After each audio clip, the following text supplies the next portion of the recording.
Olá, meu nome é Lucas. Meu nome é Jéssica. Nós somos carioca, viemos da Baixada Fluminense, do de Caxias, Rio de Janeiro. Vamos contar um pouquinho da nossa história. Antes de aceitarmos Jesus, eu vivi uma vida tentando preencher vazios que havia em mim, com coisas que me fizeram muito mal, né? Eu bebia, eu fumava cigarro. A gente se conheceu, né? A gente começou a namorar, eu era muito baladeiro.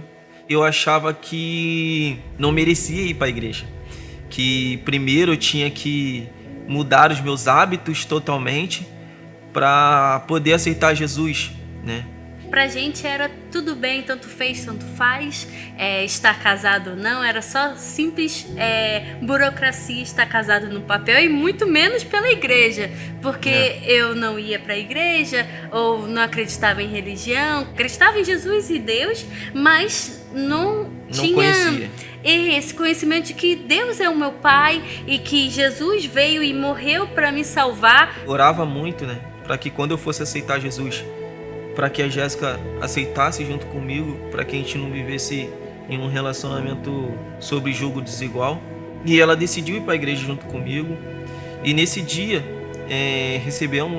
fomos expostos à palavra que tirou esse sofismo, essa mentira que havia no meu coração, que eu tinha que abandonar tudo. Na verdade, ao contrário, Jesus falou que ele veio para aqueles que precisavam dele.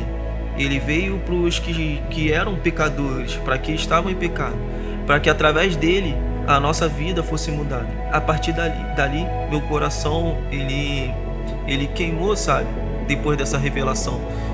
E aí teve um dia que a mãe dele chamou a gente pra ir pra igreja. Ela veio de Minas pro Rio de Janeiro, chamou a gente pra ir pra igreja e a gente foi. E nesse dia o meu coração estava tão quebrado porque foi no mesmo ano que eu perdi a minha mãe. Então eu cheguei na igreja e não sabia que eu estava tão quebrada quanto eu realmente estava. E depois, quando a gente aceitou Jesus, a gente foi instruído, né? Que a maneira como a gente estava vivendo não agradava o Senhor. E o propósito de uma vida a dois casados num casamento. Então, em menos de um ano a gente se casou e foi totalmente provisão de Deus, porque a gente não tinha dinheiro para nada, mas o Senhor o Espírito Santo já tinha me mostrado que a gente ia casar numa praia no final do dia e ele ia prover sol, e no dia choveu. Aí a gente ficou assim, mas o Espírito Santo falou que ia ter sol, e no dia tava chovendo, e bem na hora que quando a gente foi tirar as fotos tinha só uma frestinha de sol, e foi exatamente como ele tinha me mostrado. E aí foi que o Lucas recebeu uma oportunidade de poder vir para Floripa para trabalho. E a gente ficou ainda muito receoso se a gente deveria, se era da vontade de Deus ou não.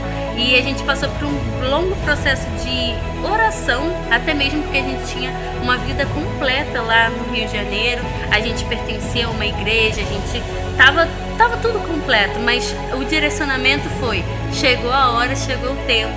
E aí o Lucas decidiu aceitar essa proposta de emprego. A minha irmã já morava aqui, então a gente veio se estabelecer aqui nela, e a gente estava procurando uma igreja, né? Porque a gente não ia ficar desigrejado. Os nossos pastores aconselharam a gente buscar uma verbo da vida por causa da palavra. A gente orava e das nossas orações a gente sempre pedia ao Espírito Santo que nos desse uma sensibilidade para saber se aquele local era o nosso local realmente de pertencimento, onde a gente ia criar raiz, onde a gente ia ser, onde o Senhor ia continuar construindo o nosso caráter, entendeu? A nossa vida espiritual. Exato. Porque a partir do momento que eu entendi que quando eu nasci de novo, eu nasci para ter uma vida justa e correta para o Senhor, isso abriu minha mente. Então, já que é para ter uma vida assim, então eu quero servir, eu quero ser batizada, eu quero ser batizada no Espírito Santo, eu quero toda essa vida que tem para oferecer. E uma das primeiros cultos foi a ministração do pastor André foi submissão e autoridade. E é uma coisa que lá na outra igreja, quando a gente frequentava, tinha muito. Isso me deu sensação de Falava completude, sabe? Falei, a gente está no caminho certo. E veio logo num testemunho interior. É aqui para vocês ficarem. E aí, desde então, a gente não saiu daqui. Na nossa experiência, a primeira vez que a gente veio aqui, eu fiquei muito impactado com a forma como a gente foi recebido pelos diáconos assim que a gente chegou, né? A gente via alegria no olhar, né? Mesmo em época de pandemia, de Covid, né? As pessoas com máscara, mas via o sorriso através do olhar. E a gente consegue perceber o amor transbordando aqui. E tanto é que a visão do fé, alegria e amor é realmente vivida aqui. A gente consegue perceber tanto pelo transbordar na recepção, tanto pelo transbordar o cuidado das pessoas ao ministrarem aqui e as pessoas realmente agirem de fé, agirem de amor, e a alegria é contagiante, tanto de todas as pessoas aqui, e quanto do nosso líder, que é o pastor, que é a alegria que contagia todo mundo. Através da palavra revelada, a gente quer se aprofundar mais no que o Senhor tem pra gente, tanto como casal, como o nosso propósito ministerial, porque nós cremos que nós fomos chamados para isso, e aqui é o lugar pra gente crescer, e aqui é o lugar pra gente criar raízes e frutificar. E em nome de Jesus a gente vai. Amém? Amém.